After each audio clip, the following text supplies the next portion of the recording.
Euzu billahi mineşşeytanirracim. Bismillahirrahmanirrahim. Mээримдүү жана ырайымдуу Аллах Тааланын аты менен баштайм. Урматтуу жигиттер, эң биринчи силер менен тааныша кетели. Буюрса, мен өзүм имаммын. Аты жөнүм Аладдин Исламидинов. 11 жыл болду имам болгонума. Новопокровкада, Ысык Ата районунда, Аламидин биринин жанында мечитте имаммын. Андан кийин өзүм эки жогорку окуу жайды бүткөнмүн. Биринчиси Кыргызстан Ислам университети, экинчиси эл аралык Кувейт университетинин дипломатия жаатын бүткөнмүн да, дипломатмын. Баягы элчи ушундай эмелерде иштесек болот да, эми иштей турган тармактарыбыз.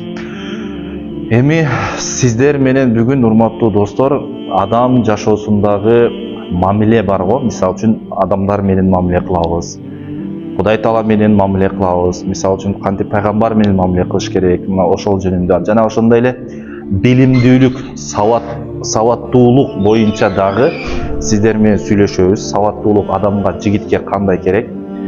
Эң биринчи мамиле дегенде бул өзү негизи, мисалы үчүн мамиле деген сөз бул түп нускасы араб тилинен келип чыккан.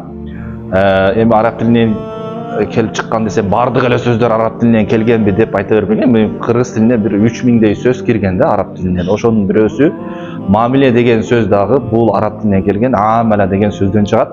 Иштешүү деген сөз да, алды берди кылуу деген да. Мисалы үчүн мамиле эки тараптуу нерсени мамиле деп коет да. Эми биз ошол эки тараптуу мамилени ким менен кылабыз? Эң биринчи биз жараткан менен кылабыз, Кудай Таала менен кылабыз. Андан кийин пайгамбар менен кылабыз, сахабалар менен кылабыз, жана ошондой эле ата энебиз болот. Андан кийин ата энебиз болот, андан кийин аялыбыз болот, бир туугандарыбыз болот, инилерибиз болот, досторубуз болот. Ошентип өйдөдөн баштап каяка кетет? Ылдыйга кетет да, төмөндөп кетет. Эми адам жашоосунда эң биринчи, инилерим, жараткан менен мамилесин оңдош керек да. Жараткан менен мамилебиздин, жараткан менен болгон мамилебиздин сапатынан биздин жашообуздун сапаты көз каранды болот. Эгерде биздин жараткан менен мамилебиз жакшы боло турган болсо, анда жашообуз дагы жакшы болот да. Себеби Кудай Таала биз кандай бир нерсени өзүбүз кылдык деп мактанбайлы, анын бардыгын бизге ким ишке ашырып берет? Кудай Таала, жараткан Аллах Таала ишке ашырып берет да. Ошон үчүн аны менен эң биринчи мамилебизди жакшы кылышыбыз керек. Ага ыйман келтиришибиз керек, достор. Ага шерик кошпошубуз керек. Шерик дегени жашоодо, мисалы үчүн, бир гана ага ишенишибиз керек, бир гана жакшылыкты Кудайдан күтүшүбүз керек, жана жамандык келе турган болсо бир гана кимден күтүшүбүз керек? Кудай Тааладан күтүшүбүз керек да. Ошон үчүн жакшылык, жамандыктын бардыгы Кудай Тааладан. Иман келтиришибиз керек. Иман адамдын жашоосундагы эң маанилүү нерсе. Бизди дагы күчтүү кылган нерсе, биздин баягы дух берген нерсе, иманыбыз да, жүрөгүбүз да. Мисалы үчүн ошонун эмеси менен жакшы болобуз. Мурда деле айтканбыз, мисалы үчүн баягы дарак өсүп турат, бак өсүп турат. Аны күчтүү кылган нерсе, жашылдандырып турган нерсе эмне? Анын тамыры да. Биз дагы эгерде сыртыбыз күчтүү боло аткан болсо, демек аны иманыбыз. Эгерде иманыбыз күчтүү боло турган болсо, духубуз күчтүү боло турган болсо, анда биз дагы эмне болобуз? Күчтүү болобуз. Эгерде бүгүн эле окуп калдым, даярданып жатып окуп калдым. Адам дейт, эгерде адамдын духу күчтүү болсо, адамдын руху күчтүү болбосо, эч кандай булчуң ага жардам бербейт дейт да. Демек эң биринчи биздин булчуңубуздан мурда биздин духубуз күчтүү болуш керек, жигиттер.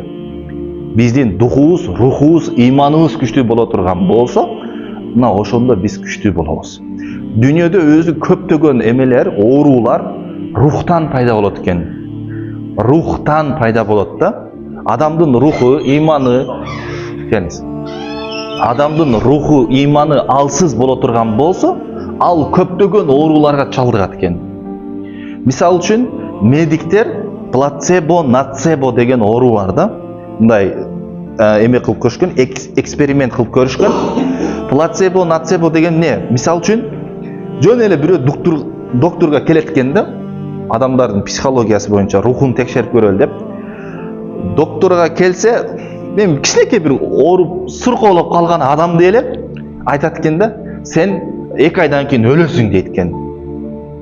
2 айдан кийин өлөсүң деп врач айтып койсо, баягы ойлонуп, чындап эле мен өлөм турбайбы деп ошентип өлүп калат экен адам. Бул практикада далилденген экен да. Практикада далилденген экен жигиттер.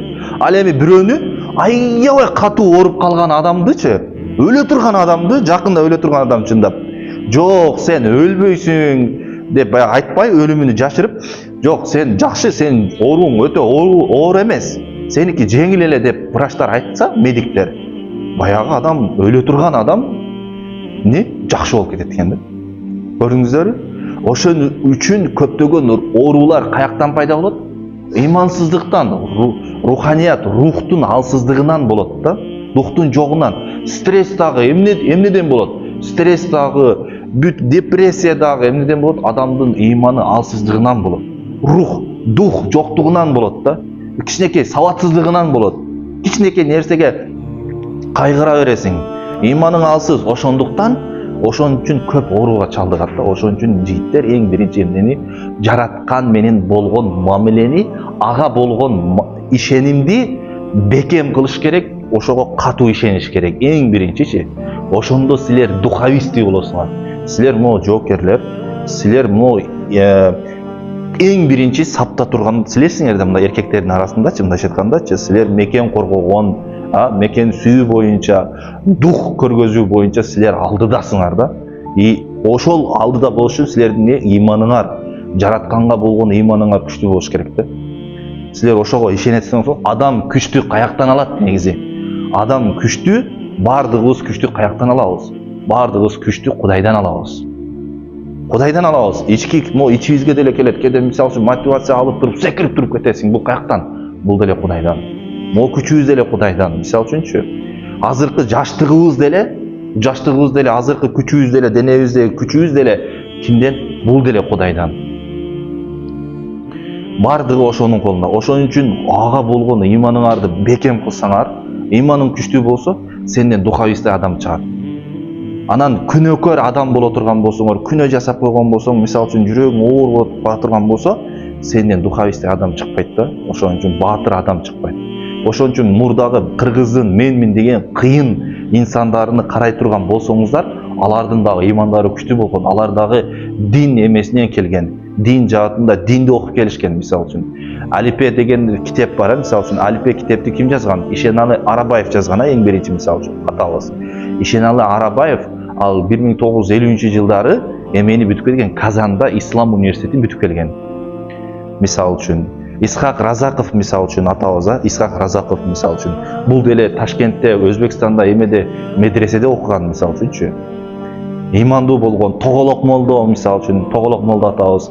Мисалы үчүн жеңи жок кыргыздын менмин деген каймактуу баягы аттуу баштуу лидерлери мында алдыга чыккандары, алардын дагы ыйманы күчтүү болгон. Алар деле мурда өзү сабаттуу адамдар ким болгон? Сабаттуу адамдар молдолор болгон да, катын жойгондор молдолор болгон да. Ушул биздин кыйындар, патриоттор өзү молдолордон чыккан, аалымдардан чыккан, ошо эмелерден чыккан да.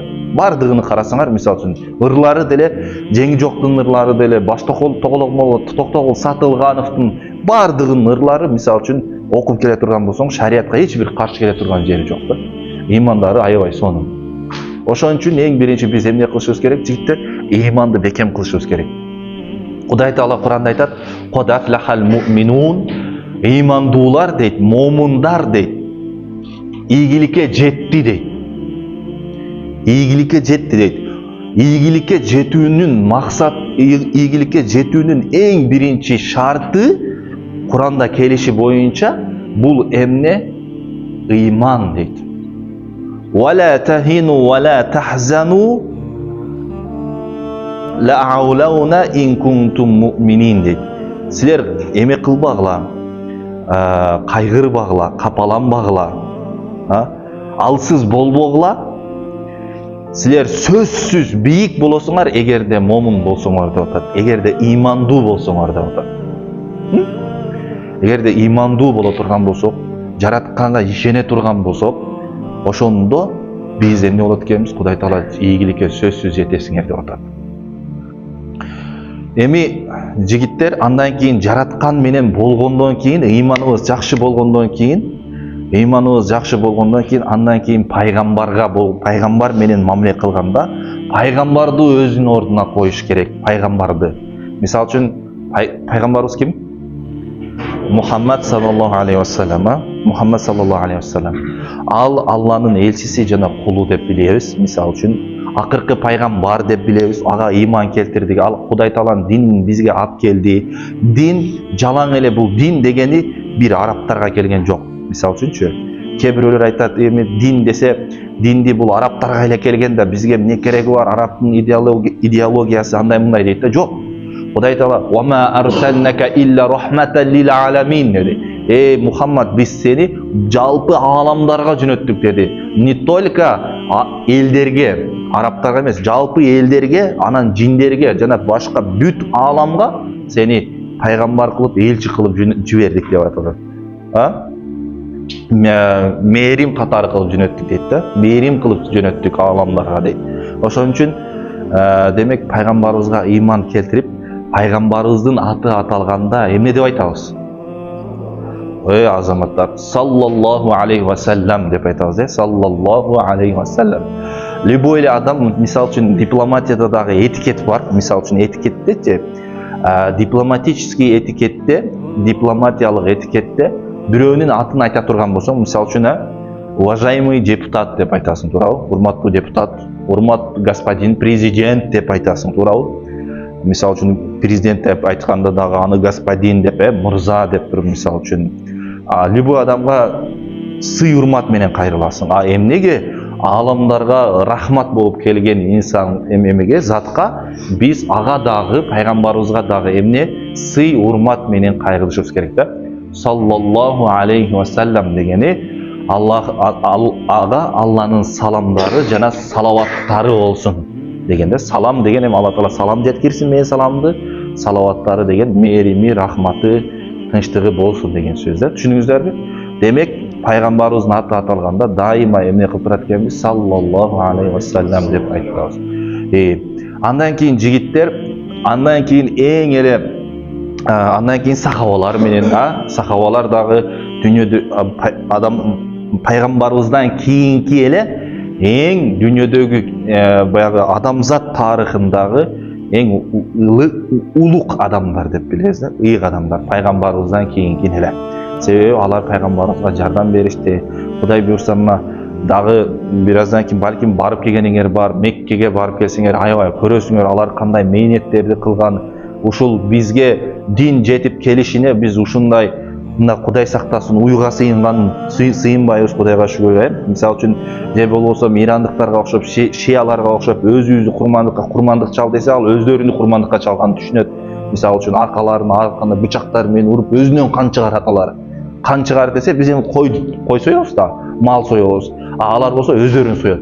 Келип алып кетет. Кудай сактасын ушундай адашкандардан, мисалы үчүнчү. Көрдүңүздөрбү? Кудай Таала бизге эмне берип койгон? Бизге жакшылык берип койгон. Биз аны байкабай жүрөбүз да. Ошон үчүн жигиттер, эмне кылат экенбиз? Ошол бизге дин жетип келишине кимдер себепчи болду? Сахабалар. Сахабалар деген бул пайгамбарыбызды көрүп, ага ыйман келтирген инсандар. Түшүндүңүздөрбү? Ошолор бизге жеткирип эмне кылды? Ошолордун жардамы менен, ата бабабыздын жардамы менен бизге дин жетип келди, бизге караңгылыктан кутулдук да. Эми андан кийин ата эне менен болгон мамиле. Ата эне менен болгон мамиледе дагы Кудай Таала айтты, пайгамбарыбыз айткан ридоллахи фи ридол валидейн. Алланын разычылыгы ата эненин разычылыгында. Сухтуллахи фи сахатил валидейн дегенде Алланын каары, Алланын ачуусу ата эненин ачуусунда деген. Демек ата эне ачуулана турган болсо, кимди ачууландырабыз? Жараткан Кудай Тааланы ачууландырабыз. Эгерде ата энебизди разы кыла турган болсо, кимди разы кылган болобуз? Алла Тааланы разы кылган болобуз. Ошон үчүн эң биринчи биз мамилебизди ким менен? Жараткан Аллах Таала, ата энебиз менен, жараткан менен оңдогондон кийин, пайгамбар менен оңдогондон кийин, сахабалар менен оңдогондон кийин ата энебиз менен мамилебизди оңдошубуз керек болот. ата энебиз менен мамилебизди болгон. Мен жигиттер жашоодо ушул нерсени көрдүм. Кээ бирөөлөр, мисалы үчүн балким араңарда ата энеси менен мамилеси туура эмес адамдар бар. Балким мисалы үчүн грубий айтат, орой сүйлөйт, мисалы үчүн эшикти тарс өтөрүп жаап чыгып кетет, мисалы үчүн ушундайлар бар. Сүйлөп атса балким атасынын, апасынын сөзүн көтөрө албагандар бар, балким араңарда. Мен сендей кылам билбейм, бирок өзүңөр сабак алгыла. Ата энеден дайыма не кыласың? Ата энеге баш ийесиң, тоң моюндук кылбайсың ага. Жалаң ата энеге оң жагынан баш ийебиз. Түшүндүңүздөрбү? Ата энеге разы болосуң, ата энеден наразы болгонго акың жок. Кээ бирөөлөр мага мисалы үчүн мага жазышат да, кээде сурашат да, мен ата энемден наразымын дейт да. Ата энемден наразымын. Сен кимсиң ата энеңден наразы бол? Мисалы үчүн сен укугуң жок.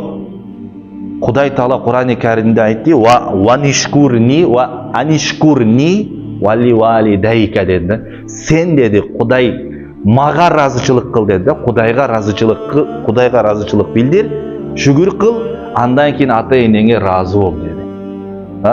Жана ата энеңе дагы не кыл dedi? Шүгүр кыл dedi.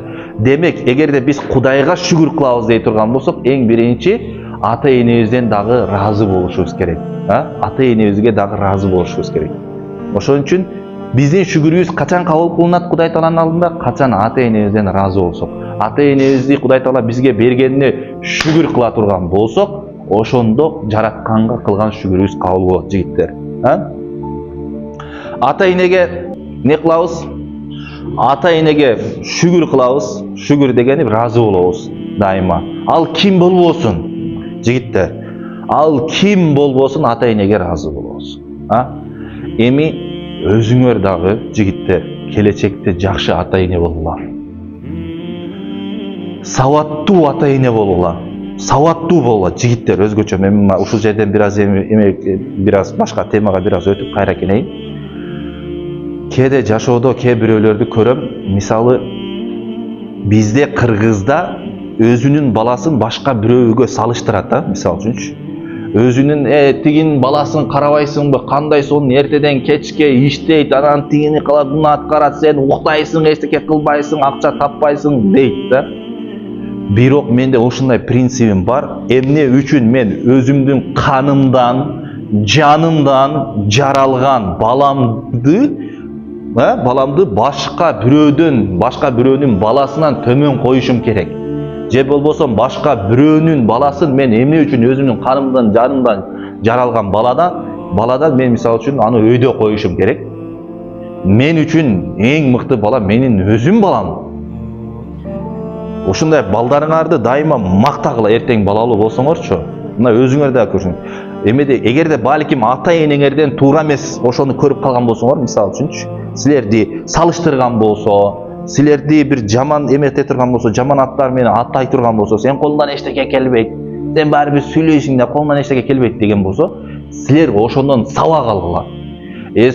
Ошону мындай байкап туруп, ата энеңерге каяш айтпагыла, бирок байкап туруп, ошондон сабак алгыла. Эртең ошол атаңардын кылган жаман мамилесин өзүңөрдүн балаңарга кылбагыла, оңдоп кеткиле ошол нерсени.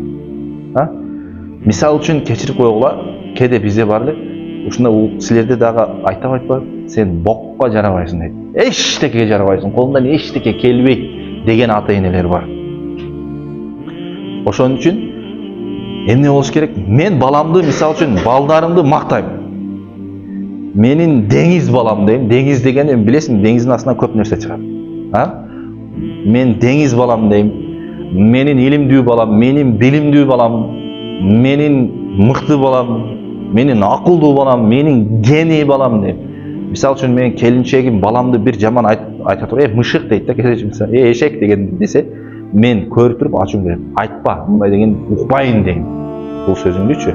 Ошон үчүн силер дагы достойный татыктуу ата болгула.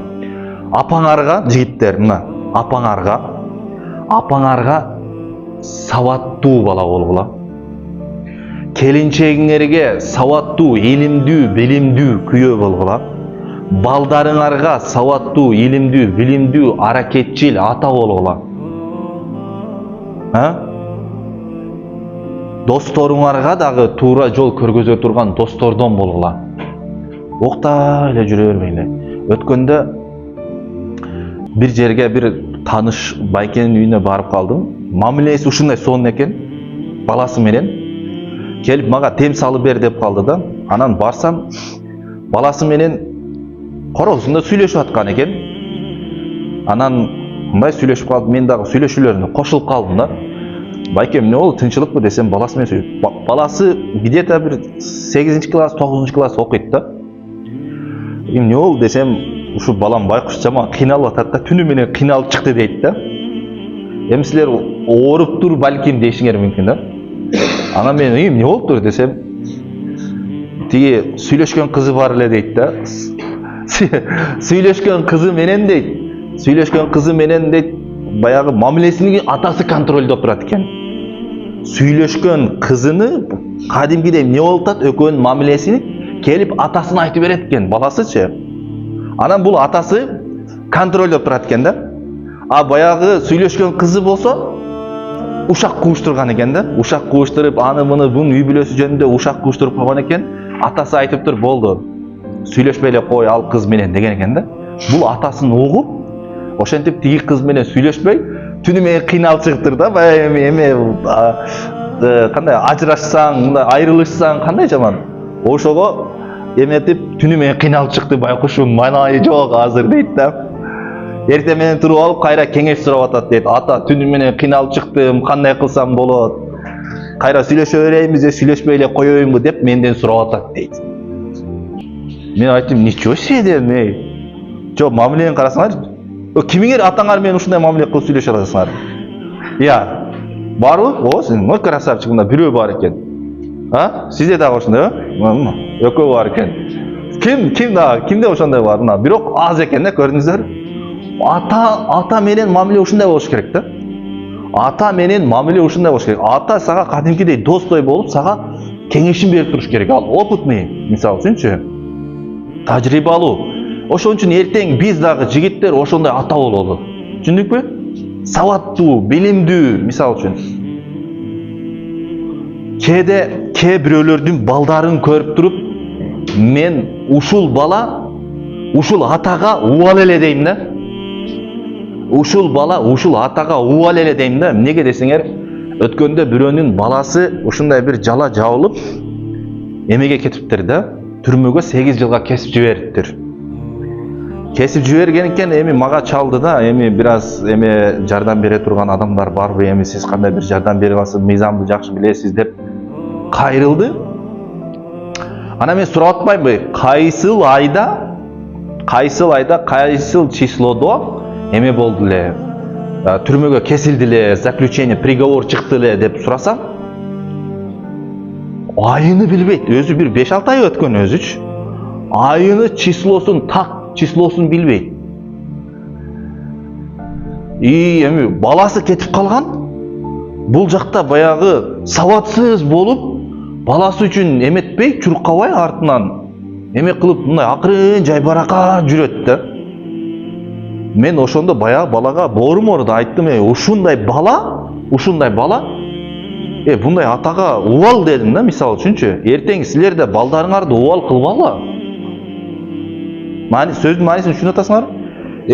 Пайгамбарыбыз айтканда, ал-абнау ятбаул аба деген да.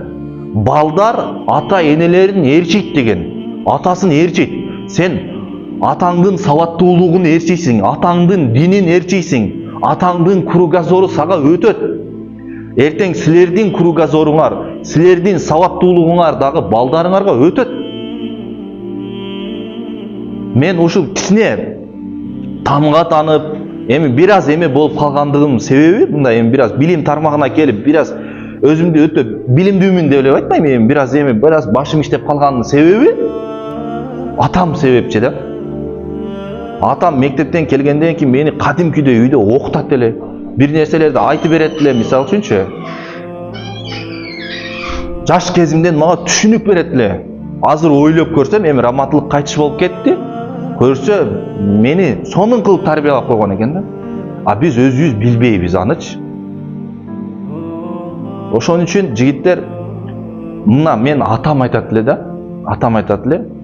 Профессия тандоо. Ата, мен кандай профессия тандайын? Ким болосуң деп менден сурайт эле да. Ким болосуң билбейм ата десем, айтат эле да. Балам, сен адвокат бол дейт эле да. Адвокат актайт, прокурор каралайт дейт эле да. Сен кандай профессия тандасаң дагы, элге жардам бере турган профессия танда dedi. Кийин анан бир аздан кийин отуруп, анда балам өзү жашы өтүп, ооруп баштагандан кийин айтты, балам врач болчу депчи. Врач бол деди. Неге десем ата, себеби врач адамдарга көп жардам берет. Адамдарды айыктырат, дарылайт деп ошондой деген да. Демек мына көрүңүздөр, ошол сөздөрдүн таасири менен карап көрсөм мага дагы аябай таасир берген да. Эртең сиздер дагы, урматтуу бир туугандарым, сиздер дагы сабаттуу, билимдүү болсоңуздар, өзүңүздүн балдарыңызга эле жакшы. Сабаттуу күйөө болгон жакшы. Сабатсыз болуп, аял кишиден сабатсыз болуп турсаң өтө жаман да. Аял кишиден сабатсыз болуп турсаңар, аялыңардан сабатсыз болуп турсаңар, бул нерсе, бул эркектин намысына тийиш керек да. Мен неге аялымдан мен сабаттуу эмесмин, аялым мага караганда эмне үчүн анын башы жакшыраак иштейт деп эркектер намыстанышыбыз керек. Бүгүнкү күндө көптөгөн эркектер намыстанбайт мындай нерседен. Ошон үчүн азыртадан аракет кылгыла. Окугула, мына китептер турат экен. Бош убактыңа бош эме кылбагыла. Өмүр кыска эле. Мисалы үчүн, эгерде 60 жыл жашай турган болсоңор, 20 миңдей күн эле жашайт экенсиң да, бир 20 миң же 10 миң ушундай көп ашып барсачы, мына 365 күн мисалы үчүн 1 жылдачы. Бул өтө кыска эле. Бир күн азыр бат эле өтүп кетип атат. Бир күн бат эле өтүп кетип атат жигиттер. Ошон үчүн дайыма өзүңөрдү бош койбогула, аракеттенгиле, өзүңөрдүн үстүңөрдөн иштегиле, сабаттуу болгула, максат койгула. Мен элге жардам берем, өзүңөргө эми максат койгула. Мисалы үчүнчү, өзүмдөн ашкандан кийин үй бүлөңөрдөн ашкандан кийин мамлекетке, элге, жерге, эгерде силер максат кое турган болсоңорчу, Кудай Таалам силерге өзү эле жардам берип коет. Өзү эле жардам берет. Мисалы үчүн мен делечи, азыр мен бир 3-4 китеп жазганмын. Мен башында мен китеп жазсам ким окуйт дейт элем. Да, мындайча айткандачы. Кээ бир жакындарым деле айткан, сен да китеп жазасыңбы депчи.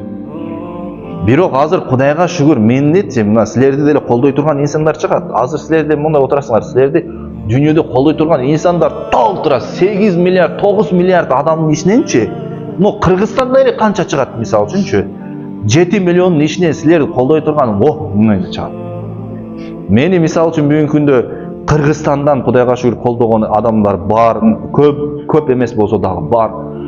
Өзбекстандан бар, Казакстандан бар, мисалы үчүн Россиядан бар кыргыздар. Жана башка жактан дагы, мисалы үчүн Туркиядан бар, Америкадан бар, мисалы үчүнчү, баягы интернет аркылуу көрүп, ошолорго мындай таасирим тийгизип, алар мени мамиле кылып. Ошон үчүн силер да максат койгондочу, Ибрахим пайгамбарга мына карасаңар, Ибрахим пайгамбарга Кудай Таала айтат экен да, Кабаны дейт экен, Кабаны кур дейт экен да. Кабаны кур дагы элдерди чакыр, элдер келет дейт экен да. Анан Ибрахим пайгамбар айтат экен да, бул жер чөл да, барсаңар, барып көрөсүңөр да, барсаңар Кудай буйрса. Чөл да ал жакчы. Эки жагын карап туруп, эч ким жок дейм, өзүң жалгыз. Чөлгө ким келет дейт экен да. Чөлгө ким келет дейт экен да. Кудай Таала Куранда эмне дейт? Ошондо айтты. Сен Кабаны кур дагы чакыр деди. Сен чакыра турган болсоң, адамдар деди, баягы сай бар, сайт билесиңер, чуңкур жерлерден, тоолордон, ар кандай жерлерден адамдар келет деди. Мына бүгүнкү күндө мисалы үчүн Кабага бара турган болсоң, Меккеге бара турган болсоң, бир күндө 8 миллион адам эметет, ошол жакта тавак кылат, айланат ошол жакка. Көрдүңүздөр? Мындан кандай пайда алдыңыздар? Ушундан кандай, ушул окуядан кандай пайда алдыңыздар? Кана? Ким кандай пайда алды, мисалы үчүн өзүнө? Я.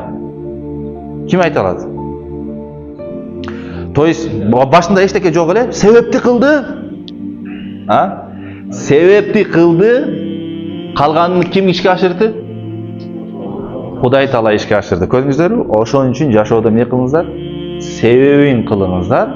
Калганын Кудай Таала өзү ишке ашырат. Көрдүңүздөрбү? Аракет кылыңыздар. Аракет кылыңыздар.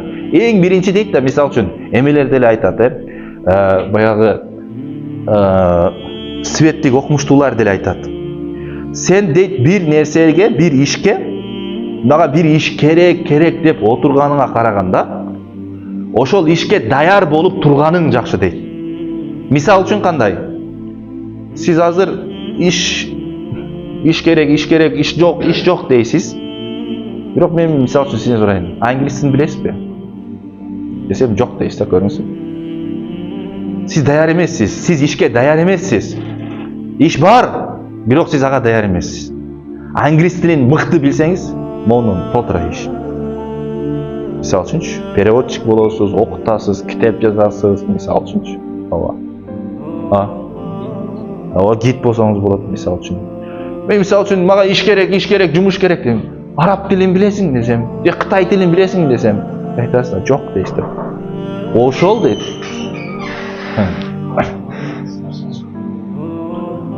Ошол даяр эмеспиз да, көрдүңүздөрбү? Бир нерсеге даяр болуп, окуп, даяр болуп турсаңыздар, урматтуу достор. Окуп, даяр болуп турсаңыздар, иш өзү келет. Ошон үчүн дайыма окуунун үстүндө болуңуздар. Эми саватсыздык, жигиттер, саватсыздык кадимкидей бул мен үчүн уят нерсе. Саватсыздык адам заты үчүн негизи уят нерсе. Мисал үчүн, чекебизге бир кара түшүп калган болсо, эме болуп калган болсо, сүйкөлүп калган болсо, же бул жагыңа чимкиригиң жабышып калган болсо, мисал үчүн, же кийимиң кир болуп жыртылып калган болсо, не кылабыз дароо? Жууйбуз же тазалайбыз же ошону жок кылабыз.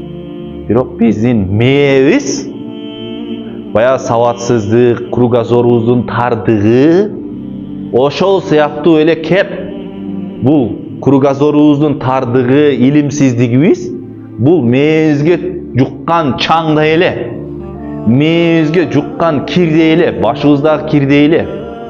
Уяттуу нерсе.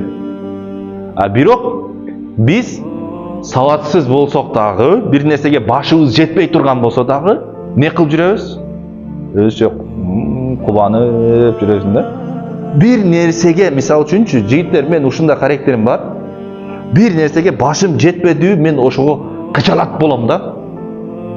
Неге менин башым ушуга жетпейт? Мен эмне үчүн элементарный нерсени билбейм деп мен өзүмө кычалат болом, наразы болом да. Мен буну билип алышым керек экен деп аракет кылам.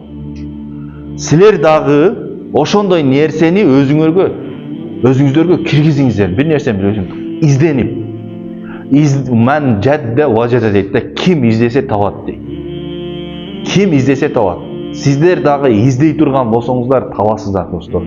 Ошон үчүн дайыма изденип, окуп, аракет кылыпчы, эгерде сабаттуу боло турган болсоңуз, жашоо сизге жеңил эле болот. Демек, эмне кылабыз?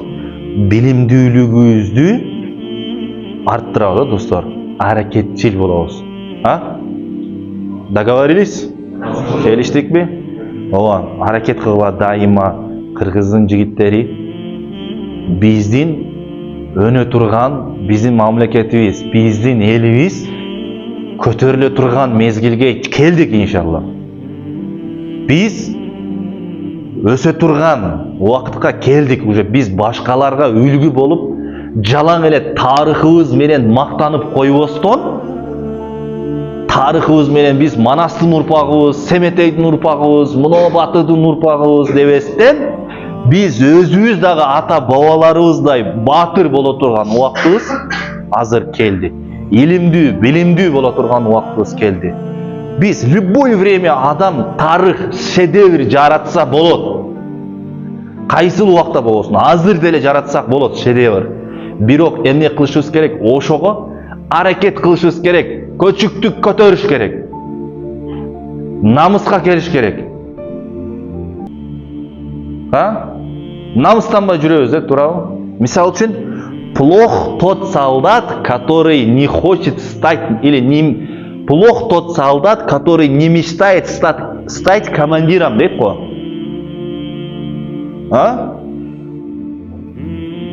Командир болгусу келбеген солдат жаман дейт да. Бул не? Максат. Бир жерге келдиңерби? Дальше биринчи тепкичке путуңарды койдуңарбы? Экинчи тепкичке, үчүнчү тепкичке, төртүнчү тепкичке чыкканга аракет кылыш керек адам жашоодочу. Үйүңдө бир нерсе жетпей атабы? Балаңдын памперсине акча жетпей атабы?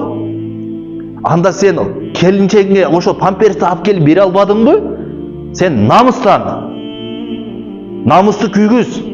Неге мен эркек болуп туруп, төрт кол бутум аман болуп туруп, мен ушуну келинчегиме, балама алып келип бере албай атам? Неге мен төрөтүп коюп, баламды бага албай атам деп не кылыш керек? Намыстаныш керек. А биз намыстанбайбыз. Биз эмне кылабыз? Кайра, болду деп туруп, басыбайын чегет, тамекисин чегет, кайра чыгып кетет. Ушу эптеп эле бир кутулсак болду да. Проблеманы канча түрткөн сайын, кийинкиге калтырган сайын ал ошончо кайра проблема жарата берет. Психологияда прокрастинация деп коет да. Прокрастинация. Кийинкиге калтыруу бул адамды депрессияга алып келет, стресске алып келет.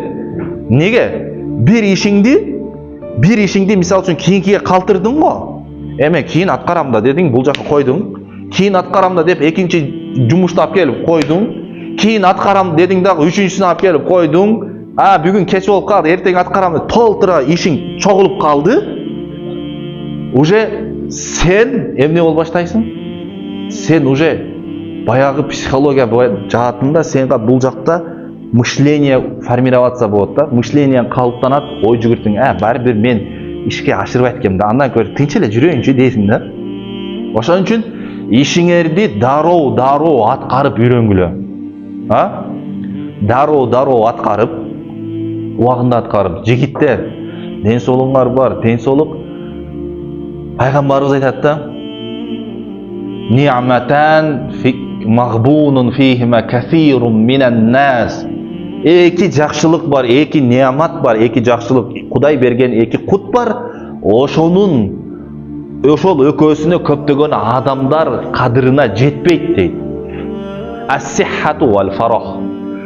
Ден соолук жана бош убакыт дейт. Бул экөөсү ресурс. Ден соолук жана бош убактыгың болуп турса, бул экөө ресурс. Бир жака элементарно барып келишиң үчүн ден соолугуң керек, андан кийин эмне керек? Убакыт керек. Бизде бар болуп турган болсо, ошону аткарбай турган болсок, кийин аябай катуу өкүнөбүз да. Аябай катуу өкүнөбүз. Куранда айтат: "Фа иза жаа ажалухум ла ястахируна ва ла ястақдимун." Эгерде адам баласына ажалы келе турган болсо, ажал мөөнөтү келе турган болсо дейт, кичинекей бир секунда дагы кечиктирилбейт, бир секунда дагы эртелетилбейт дейт. Ажал деген адамды ушундай урат экен, жазылган убактысында чурт орот экен да. Чагылган кандай чагат? Мына ошондой кылып туруп сени тарсап кетет, бир секундага успеть этпей каласың. Ошол баягы биз эмеге баягы Кудай Таала коюп койгон чекке жеткенибизге, ажалга ошол чекке жеткенибизде эле тарс урат да.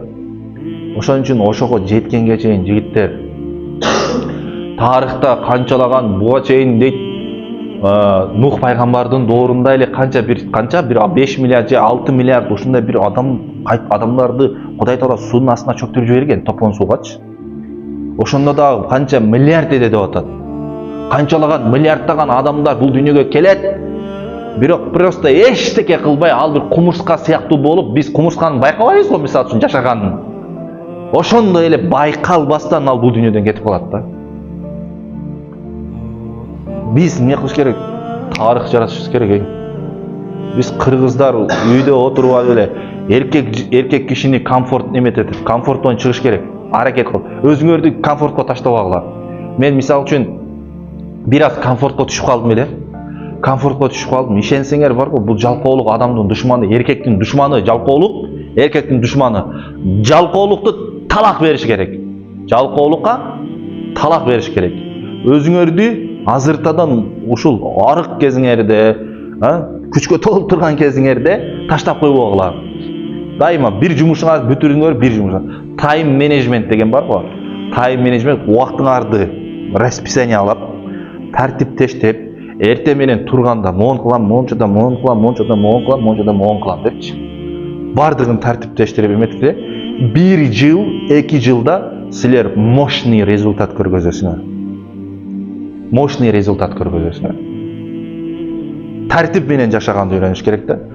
Жашоодогу хаостар бардыгы эмнеден чыгат? Тартипсиздиктен чыгат. Өз ишиңди өз убагында аткарбагандыктан чыгат. Ошон үчүн ишиңерди өз убагында аткарып, аракетчил болуп, достор, Кудай таалам эметкиле аракет кылгыла дайыма. Эми андан кийин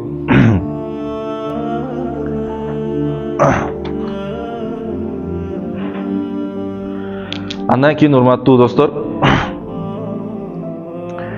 дайыма мисалы үчүн бизге жаш кезибизде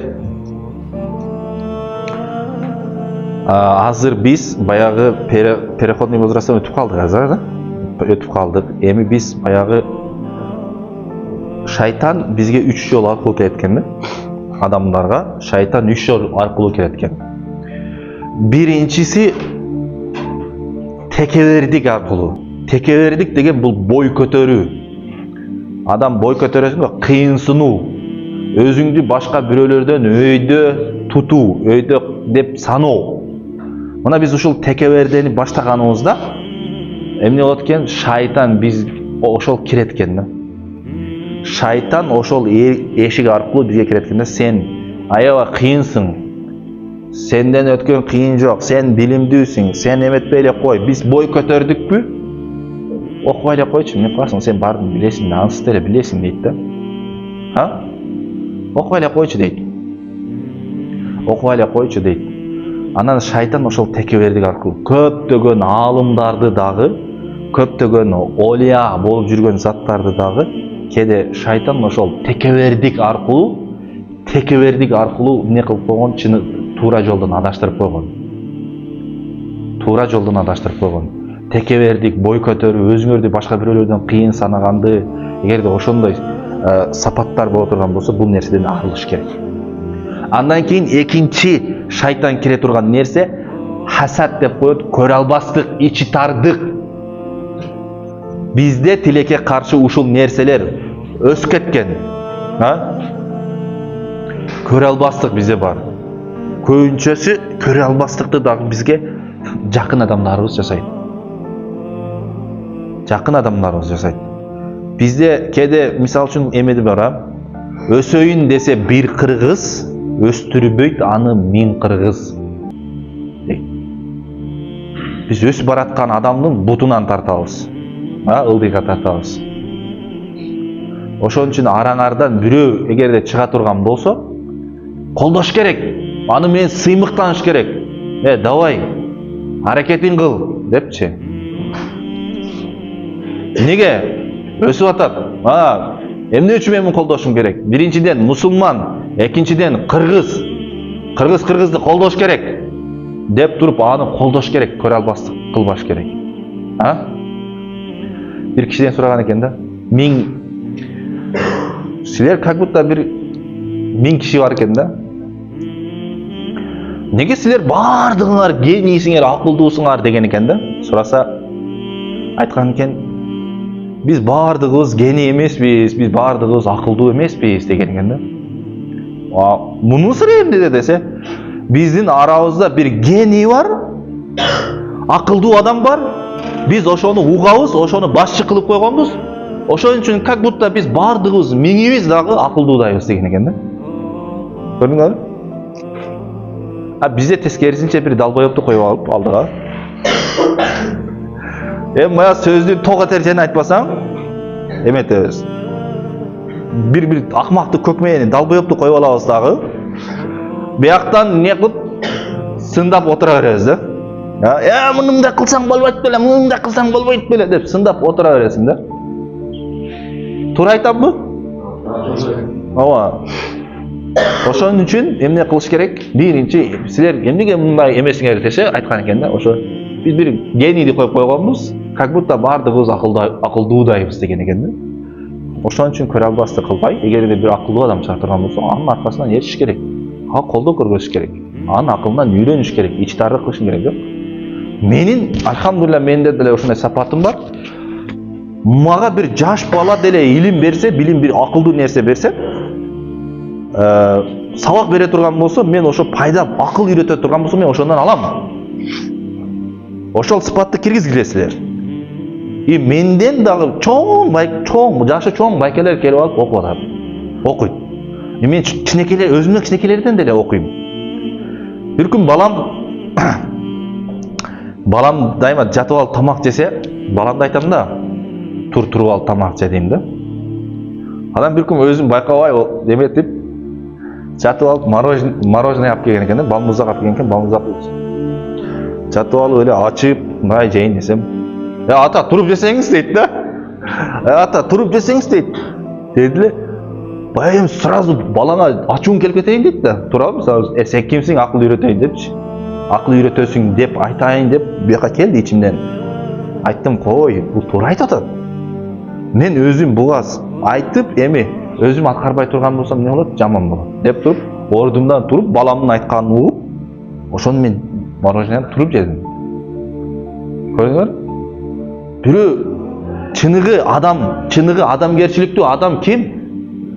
Акыйкатты каяктан уксаңар да кабыл алгыла. Акыйкатты ким айтышына карабастан, акыйкатты айтып атабы, жаш балабы, карыбы, ал аялбы, эркекпи, кишиби, ким болбосун, акыйкатты, чындыкты айтып атабы, кабыл алыш керек. Ошондой сапатты дагы өзүңө эметишиң керек да. Орнотушуң керек. Жигиттер. Демек, эмне деп айттык? Көрө албастыктан сактаныш керек экен, көрө албастыктан. Экинчиси шайтан, биринчиси демек бой көтөрүү аркылуу кирет экен, экинчиси эмне аркылуу кирет экен? Көрө албастык текебердиги аркылуу сени чыныгы жолдон адаштырат. Өзү негизи жер жүзүндө Кудай Таала Адам атаны түшүргөндөн кийин Адам ата 2 балалуу болду да. 2 балалуу, 2 кыздуу. Обо энебиз дайыма эгиз төрөгөн экен. Обо энебиз дайыма эгиз төрөгөн экен. Кабил, Хабил деген мындай эгиз балдар болгон да. Bir kız bir bala törөгөн экен да, обо энебиз. Анан буларды үйлөндүргөндө Кудай Таала кайчылаштырып үйлөндүр деген экен да. Кайчылаштырып дегенди түшүндүңүздөрбү? Мисалы үчүн баягы Кабылдын эмесин, Кабылдын шеригин кызы бар да, эгиз. Эгизди буга берген, бунукун буга берген да. Түшүндүңүздөрбү? Ошондой кылып үйлөнүшкөн. Анан Кабыл деген Адам атанын Кабыл деген баласынын шериги кызы Иклима деген болгон. Иклима сулуу экен да. Иклима сулуу экен, анан шайтан келет дагы буга. Сен сулуу өзүңдүн эгизиңди, шеригиңди дейт. Сен Хабилге берип коесуңбу дейт. Берип коесуңбу, андан көрө сулуу дейт. Аны карасаң дейт, аны Хабилдин эгизи дейт. Ал шериги сулуу эмес дейт. Сен аны не кыласың дейт. Шайтан азгырат дагы бул көрө албастык кылып, ошентип экөө талашып отуп, Кабыл, Адам атанын Кабыл деген баласы кимди өлтүрүп койду? Хабылды бир тууганды өлтүрүп койду. Түшүндүңүздөрбү? Биринчи жер бетиндеги адам өлтүрүү эмнеден башталды? Көрө албастыктан башталды. Эми дейт, ким bir адам, кайсы bir адамды өлтүрүп кое турган болсо, азыр ошонун күнөөсүнүн бир бөлүгү кимге барат экен? Кабылга барат да. Эмне үчүн десе, ал жер бетинде адам өлтүргөндү биринчи болуп башта берди. Түшүндүңүздөрбү? Көрө албастыктан башталды. Жер бетинде эмне кан төгүү көрө албастыктан башталды, жигиттер. Ошон үчүн көрө албастык бул өтө жаман нерсе. Дос болсоңор дагы, силер эгерде чындап дос боло турган болсоңор, баягы досуңардын силерден ийгиликтүүрөөк болуусун каалабасаңар, силерден өтүп кетсе, силердин ичиңер күйө турган болсо, ичи тардык кыла турган болсоңор, анда силер чыныгы дос эмессиңер. Чыныгы дос эмне кылат? Досунун ийгиликтүү болуусун колдойт. Ошого арзу кылат, тилек кылат. Ушул досум менден дагы өтсөн экен деп. Мен мисалы үчүн Кудайга шүгүр, досторумдун менден өтүп кетишин каалайм. Менден ийгиликтүү болушун каалайм. Силердин деле менден ийгиликтүү болушуңарды каалайм. Себеби коомдо канча сабаттуу, билимдүү адамдар көп болсо, жакшы адамдар көп болсо, мага дагы жашоо жакшы болот. Мага деле пайдаңар тиет. Канча жаман адамдар боло турган болсо, сабатсыз адамдар боло турган болсо, ичтар адамдар боло турган болсо, мага деле ошончо зыян тиет. Ошон үчүн адамдын жакшы болуп өсүп кетишинде эч качан бут тоспош керек. Бирок тилекке каршы пайгамбарыбыздын өмүр баянын окуп атып, мындай нерсени окудум да. Сен дейт, өз жериңде өспөйсүң дейт. Өссөң дагы гүлдөбөйсүң дейт. Түшүнөрү? Сен өз жериңде өспөйсүң, өссөң дагы гүлдөбөйсүң дейт. Бул сөздүн чындыгы бар. Пайгамбарыбызды дагы меккеликтер не кылды? Колдогон жок. Пайгамбарыбыз каяка барды? Мадинага барды. Мадина эли не кылды? Колдоду. Пайгамбар келиңиз, кош келиңиз деп не кылып, нашит айтып, ыр-ырдап пайгамбарыбызды тосуп алышты. Өз эли колдогон жок. Ошон үчүн айтат да, эгерде сен дейт, өсүүнү кааласаң дейт, өз элиңден кеде кет дейт да. Сиз деле азыр мисалы үчүн бүт архивиңизди билет да, өзүңүздүн элиңизче. Ушул эмет мен ийгиликтүү, мен мындай кылайын дедим эле десең, ушул сенми? Койчу дейт да, туурабы? Ушул сен ушундай кыласыңбы депчи. Бүгүнкү күндө мени колдоп, мындай жардам берген адамдарчы, мен өмүрүмдө кеде колуну кармай элек адамдар мага жардам берет. Бирок менин жанымда жүрүп, күндө кол алышып, көрүшүп, амандашып, саламдашып жүргөн адамдар, жакын адамдар кеде мени жек көрүп, көрө албастык кылат. Бирок өмүрү көрбөгөн адам мага жакшылык кылып, мисалы үчүн да ушундай адамдар бар да. Мага поддержка берген адамдар бар. Мот жашоо. Ошон үчүн баягы өзүңөрдүн жериңерге эле мен өз жеримди жамандаган жокмун, бирок кээ бир адамдар бар. Бирок ошон үчүн ийгиликке жетем десеңер, жигиттер, ошон үчүн эмне да баягы өзүңдүн айлыңда эле, өзүң эмеңде эле эмитпей, бир аз чоң масштабка чык, башка жакка чык, башка жактан ийгиликтүү болуп, анан кийин окуп, билим алып барам. Түшүнөрү? Ошон үчүн аракет болот. Хасад дедик. Андан кийин үчүнчүсү жигиттер шахват деп коет. Бул возбуждение, кумарлануу. Шайтан үчүнчүсү кайсы жол аркылуу кирет экен? Адамга кумарлануу. Силердин кумарыңар аркылуу силерди жолдон адаштырат.